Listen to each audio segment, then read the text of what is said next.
যে UPPL আৰু আমাৰ এলায়েন্স আছে ওদালগুৰি UPPL আমাক সমৰ্থন দিব দৰং ওদালগুৰিত আমি কোকৰাঝাৰত সমৰ্থন দিম আমাৰ প্ৰাৰ্থী অলৰেডি ড০হ ঘোষণা হৈছে UPPLৰ প্ৰাৰ্থীগৰাকীৰ নাম আজি বা কালি বা পৰহি তেখেতসকলে ঘোষণা কৰিব আমি ভাল কৰি দুইটা ইলেকশ্যন খেলিম এক জায়গাত ট্ৰেক্টৰ এক জায়গাত পদুম BPFৰ লগত এই সমষ্টি দুটাত বুজাবুজি হোৱাৰ কোনো সম্ভাৱনা নাই কাৰণ BPFে দুইটা সমষ্টিতে ইতিমধ্যে প্ৰাৰ্থী দিম বুলি ঘোষণা কৰিছে গতিকে আমি BPFৰ লগত মিত্ৰতা কৰা কথা নুঠে কাৰণ আমাকতো ওদালগুৰিটো আমি আমাৰ কেণ্ডিডেট কোকৰাঝাৰত UPPL কেণ্ডিডেট গতিকে দুটাই বস্তু কেনেকৈ ভগোৱাটো ৰাস্তাই নাই হয়নে আসন 11খনটো আহিবই 11ৰ ওপৰত যদি আৰু আপোনালোকে আশীৰ্বাদ কৰে বেলেগ কথা কিন্তু 11ৰ আশীৰ্বাদটো হৈ গৈছে অসমৰ ৰাইজে 11খনৰ কাৰণে আশীৰ্বাদ দিছে 12-13ৰ কাৰণে যুঁজিব লাগিব চাওক নামকেইটা কৈ দিলে ৰাইজে বেয়া পাব নহয় সেইটো কোৱাটো উচিত নহয় কিন্তু তথাপিতো মই এনে ক'ব পাৰোঁ যে নগাঁও কৰিমগঞ্জ আৰু ধুবুৰী সিটখন আমাৰ কাৰণে প্ৰত্যাহ্বানমূলক নাপাওঁ বুলি মই কোৱা নাই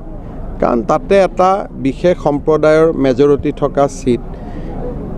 মই ভাবোঁ যে তাৰো এবাৰ মহিলাসকলে আমাক ভোট দিব সংখ্যালঘু সম্প্ৰদায়ৰ মহিলা আই মাতৃ আৰু যুৱক যুৱতী যিসকলে চাকৰি বাকৰিত দেখিছে টকা পইচা নোহোৱাকৈ কাম হয় যিটো গোড়া অংশক বাদ দি বাকী অংশটোৱে এইবাৰ আমাক ভোট দিব বুলি মই আশা কৰোঁ সেইকাৰণে কৰিমগঞ্জ নগাঁও ধুবুৰীটো প্ৰতিদ্বন্দ্বিতা ভাল হ'ব কিন্তু সিটকেইটা টান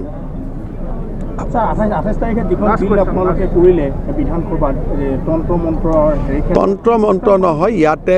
চবে ভাই এইটো চাওক খ্ৰীষ্টিয়ান হিন্দু বুলি কথা নহয় হিলিংটো এটা বেয়া প্ৰেক্টিছ হয়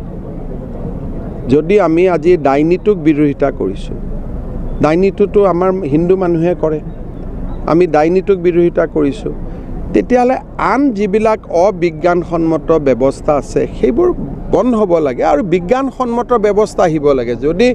আপুনি তন্ত্ৰ মন্ত্ৰ কৰাতকৈ ফ্ৰী মেডিকেল কেম্প কৰক সেইটো বেছি ভাল নহয় জানো গতিকে ফ্ৰী মেডিকেল কৰক ফ্ৰী মেডিকেল চেকআপ কৰক ভাল হস্পিটেলত ডক্টৰ কৰক মানুহক ফ্ৰী চাৰ্জাৰী কৰক গতিকে আমি অসমখনক অলপ পজিটিভ কৰিব খুজিছোঁ আজি মই সুদখুৰৰ কথা কিয় কওঁ মুখ্যমন্ত্ৰীটো এইটো কাম নহয় কিন্তু দুখীয়া মানুহৰ দুখ দুৰ্দশা দূৰ কৰিব লাগে এইবাৰে মই ইলেকশ্যনৰ পিছত কৈছোঁ যে তীৰ আৰু জুৱাৰ বিৰুদ্ধেও আমি লাগিব লাগিব এতিয়া সেইবিলাকতো মুখ্য ওদালগুৰি জিলাৰ কেইবাটাও আঁচনিৰ কথা কেবিনেট বৈঠক হওঁতে আমি ঘোষণা কৰিছিলোঁ আজি সেই অনুসৰি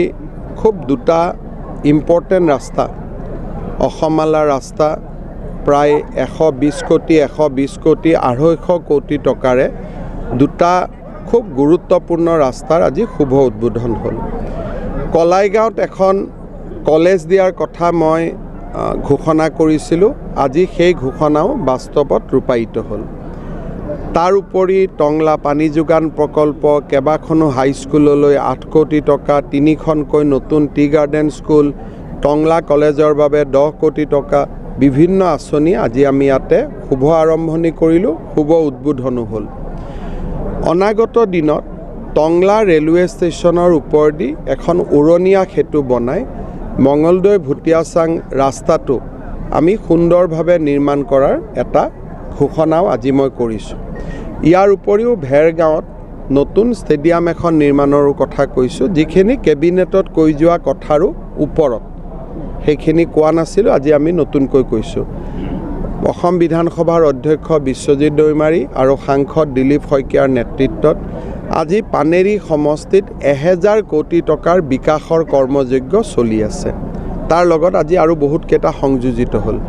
মই ওদালগুৰিবাসী ৰাইজক অভিনন্দন জনাইছোঁ পানেৰীত যেনেকৈ কাম হৈছে কলাইগাঁও মাজবাট ওদালগুৰিটো সমানে আমি কাম আগুৱাই লৈ গৈছোঁ ইয়াৰ উপৰিও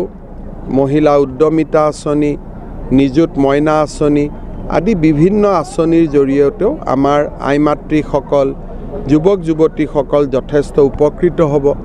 নতুনকৈ 35,000 চাকৰি 2024 চনৰ ভিতৰত দিয়াৰ কথাও আজি মই উল্লেখ কৰিছোঁ অসমখনক আগবঢ়াই লৈ যোৱাৰ বাবে আমাৰ প্ৰচেষ্টা অব্যাহত থাকিব ওদালগুৰি জিলাখন এক গুৰুত্বপূৰ্ণ যি ওদালগুৰি চহৰ এই চহৰৰ মাজমজিয়াত যিটো ৰেলৱে ক্ৰছিং আজিলৈকে হোৱা নাই আমি আমাৰ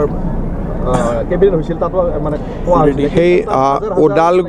ওদালগুৰি ৰেলৱে ক্ৰছিঙৰ ওপৰত ফ্লাইঅভাৰ আমাৰ কেবিনেটৰ সময়ত ঘোষণা আছিলে তাৰ বেকগ্ৰাউণ্ড ৱৰ্ক চলি আছে ৰেলৰ ফ্লাইঅভাৰ এখন বনালে প্ৰথমতে আমি এষ্টিমেট বনাব লাগে ৰেলক পঠাব লাগে ৰেলৰ পৰা ক্লিয়াৰেঞ্চ আহিব লাগে অলপ সময় লাগে কিন্তু যিখিনি আমি ঘোষণা কৰিছোঁ এইখিনি হ'বই সেইখিনিলৈ কোনো টেনশ্যন নাই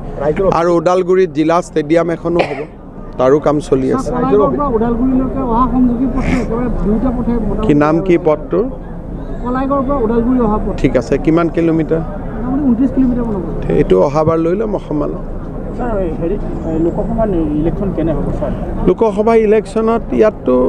এক প্ৰকাৰ ক'ব গ'লে মই ভাবোঁ যে ৰাস্তা ঘাট স্কুল কলেজে মুখ্যমন্ত্ৰীৰ কাম কিন্তু আমি অসমখন এটা পৰ্যায়লৈকে আনিছোঁ সকলো যদি ভাল পজিশ্যনত আহি যাওঁ আমাৰ অসমখন বহুত ভাল ৰাজ্য হৈ যাব সেইকাৰণে এই কামবিলাক আমি কৰি আছোঁ এটা বাল্য বিবাহ কোনেনো কেইটা জন্ম দিয়ে মোৰনো কি যায় কিন্তু কিয় লাগিছোঁ যাতে পৰিয়ালটো ভাল থাকে যিয়ে জন্ম হয় সি যাতে 20 বছৰ পিছত ভাল অসম এখন দেখা পায় সেইটোৱে মোৰতো তাত কোনো ব্যক্তিগত স্বাৰ্থ নাই সৰু ছোৱালীক বিয়া দিব নালাগে তাত মোৰ কি ব্যক্তিগত স্বাৰ্থ আছে কিন্তু এইবিলাক কাম কৰি আমি অসমখনক এখন ভাল প্ৰদেশলৈ ৰূপান্তৰ কৰিব লাগিব বিশেষকৈ ক'ব লাগিব আপোনাৰ এই কংগ্ৰেছ আৰু BPFৰ লগত ইতিমধ্যে মিত্ৰতা চলোৱা বুলি খবৰটো ওলাই আছে LDFৰ যিজন বিধায়ক ইয়াৰ দলগাঁও তেখেতে মজিবৰ তেখেতে আচলতে প্ৰায় 1 কোটি টকা খবৰটো কিমান সঁচা মিছা নাজানো আৰু 3 লাখ ভোট তেখেতে দিম বুলি কৈছে কাক দিব একত্ৰিত হয় কাক দিব 1 কোটি টকাটো মই ভোট দিব পাৰে টকাটো ক'ৰ পৰা দিব এইবাৰতো MLA মন্ত্ৰী কোনেও বেছি টকা কোনেও কৰিব পৰা নাই ইমান টাইট হৈ আছে গতিকে টকাটো দিব নোৱাৰে ভোটটো দিব পাৰে নাই সেইটোতো আৰু ঈশ্বৰ আল্লাহ তেৰে নাম মই কি কম সেইটোতো মই ক'ব নোৱাৰোঁ ঠিক আছে কামটোতো চলি আছে কিবা এটা লেণ্ড একুইজিশ্যনৰ সৰু সমস্যা এটা আছে মই জানো হ'ব সকলোকে দৰঙৰ ছাৰ এটা পাৰ্টত প্ৰায় 156 বিঘা মাটি ছাৰ অবৈধ মানে বিদেশী হাতত ক'বলৈ গৈছে গোটেই টিমটো ছাৰ আহিছিল ঠিক আছে মই আজি শুনি ল'লোঁ আৰু এখন কাগজ দিলীপ শইকীয়াক দি দিলে হ'ল হ'ব মই চাই দিম আৰু গামোচাখনো মই লৈ ল'ম হ'ব সকলোকে ধন্যবাদ